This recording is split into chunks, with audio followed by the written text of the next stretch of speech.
Hello everyone, my name is Omolola Philippo Pokoro. Welcome to my video blog. This is where I share my life experiences with everyone so you can learn. Today I'm going to be speaking on communication in marriage, or better still, let's say communication in a relationship. What is communication? Communication, they say, is the blood that flows in every relationship, whether it's the normal platonic, friendship, or boyfriend and girlfriend, or marriage. You need communication no matter what. Even as a company, you need communication, right? So why have I decided to speak on this? Because honestly, the bulk of the conflicts that we have, that we experience as human beings, is based on miscommunication. Trust me, it's based on miscommunication. Sometimes you feel you had said something and the other person already understood what you meant. But in most cases, they have it all mixed up. For instance, you'd given someone an instruction to do something. You just believe that they already understand what you're talking about. And then when the task comes back, it's completely off what you mean. And you're wondering, like, how did bring me water change to a cup of juice? Maybe somewhere along the line, the person just perceived that. I think it's better you have juice than you have water, that it couldn't have been water you asked for. So basically, in communication, our emotions get in the way. Now that brings me to what we call malice, keeping malice. I'm sure, yes, I have been through it before. Yeah, growing up, I've been through it. Like, I'm not going to speak to this person again. Yes, this person always pisses me off. No, I don't think we understand ourselves. I don't think we should be friends anymore. And then I just mute myself and I don't speak to that person anymore. So much that even when I meet them on the road, I just walk past like, I don't know you. But after some time, after a number of years of living on this earth, I realized that I cannot do without human relationship, really. So I cannot live in my own bubble by myself. So when I was going to get married, I remember there's this one very important conversation I had with my husband. And it was based on communication. And because I understood communication so well, I knew that it was very important for our relationship, right?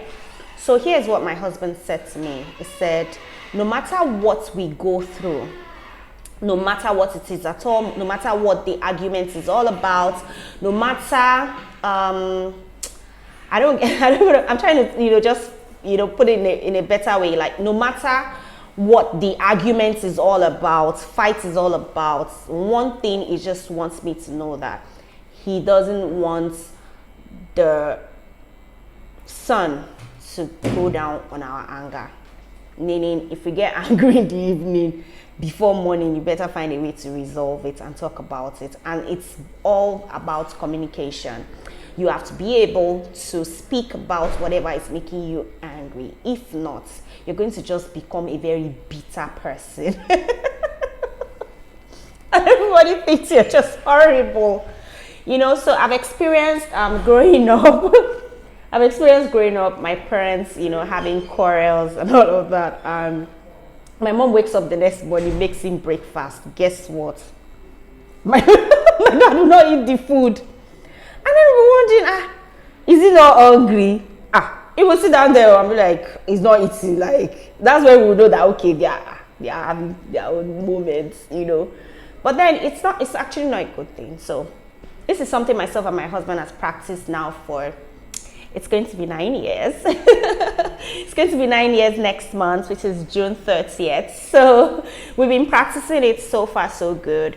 No matter what the quarrel is, and trust me, I can be very stubborn sometimes. So trust me, we've had our own major issues, but yet, no matter what it is, we still talk. I will still call him during the day. Like, how are you? How is the day going? Well, the tone might not be so friendly, but at least I know that I'm not exactly keeping malice. So today, I just want us to work more on our communication. Like, it helps.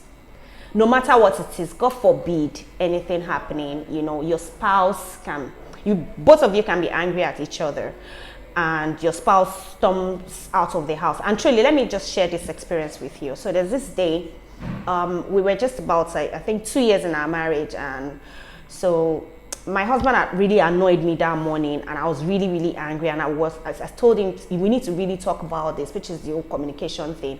And he said no, he needs to go to work, I was like, we need to talk about this. It's not going to take a long time. We just need to iron this out. And he got angry. We didn't even observe our morning devotion that day, and he just picked the car key and then drove out. That day, it was a stroke of luck that saved him, because there was a nasty accident on the road. There were robbers on the road shooting, and the car was destroyed. Like, one side of the car was completely destroyed. By the time he called me around, I think 10 a.m. that day. In fact, I was still angry really, so I picked his call. It's like, I don't ever want to be angry with you and leave the house with that kind of anger. So imagine if we were the type that we will keep malice.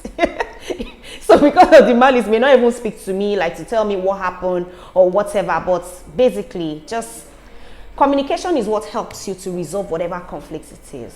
If it's a miscommunication, if it's misassumption, it could be anything at all. The best thing you need to do, or the right thing to do, is to have a time to talk. You can take your spouse out, you can have dinner. Even if it's your friend, you have to weigh the friendship. Like, this friendship, does it really worth it?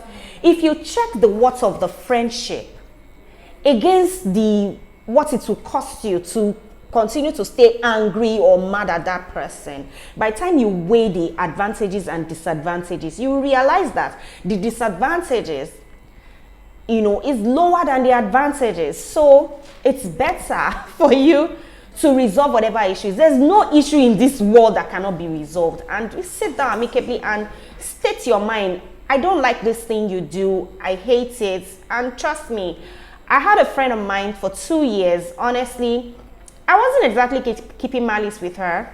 Let me just say the truth. But I just said, you know what? This friendship is becoming so toxic, and I don't think I want to keep on with this. So I gave her my space. I stopped all the mutual calls and all that. Yeah, I cannot unknow her. I cannot say I no longer know her, but I just stopped, the mutual communication, like how are you, how are your kids, how is work, and all those things. Like, I just left it. But to say the truth, I wasn't exactly fine in my heart. Like, anytime she crosses my mind, like, I want to call her, I just have that hold back. And it wasn't so healthy for me until we resolved this year. And yay! So I guess I'm in the best position to actually talk about this. So basically, what have I said today? Make sure your communication with your spouse, your friends, is as smooth as possible, because communication, when you communicate, that's when you get to tell what you feel, how you want to be treated, how you want to be respected, and all that. Without communication, I can't know what pisses you off if you don't tell me, you get. So thank you very much for listening. Thank you for all the subscription. I'm really happy. I'm on top today, and I'm so excited. Thank you so much, guys. Thank you, my fans. Let me start practicing, But really, I'm really happy for all the likes, all the subscription, all the suggestion, everyone that calls me to tell me, Lola, do it like this, you should talk about this, you should talk more on this. No, this one has to have a part 2.